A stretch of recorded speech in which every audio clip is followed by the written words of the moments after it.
আপনি বাংলাদেশের কোন এয়ারপোর্ট দিয়ে দেশ ত্যাগ করতে দিব না। প্রয়োজনে আমরা এয়ারপোর্ট ঘেরাও করব।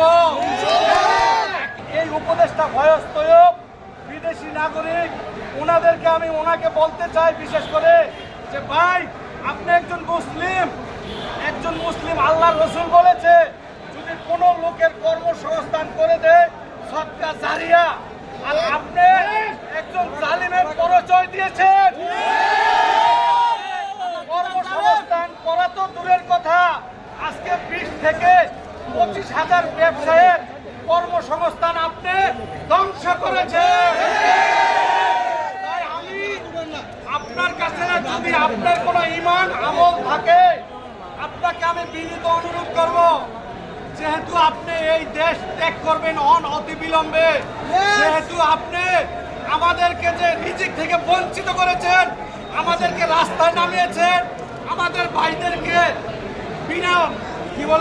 বিনা দোষে আপনি বিনা অপরাধে আপনি তাদেরকে জেলে পাঠিয়েছেন।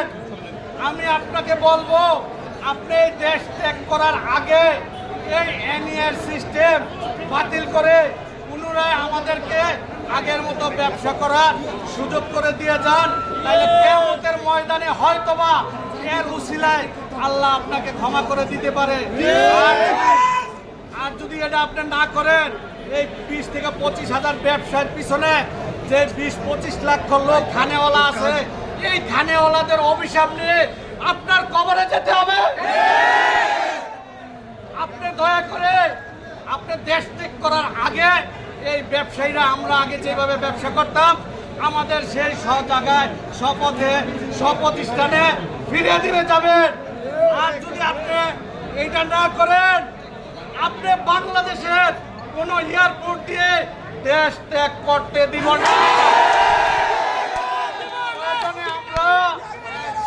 প্রয়োজনে আমরা এয়ারপোর্ট ঘেরাও করব। এক একটা প্যাসেঞ্জারকে চেক করে আমরা ভিতরে ঢুকাবো।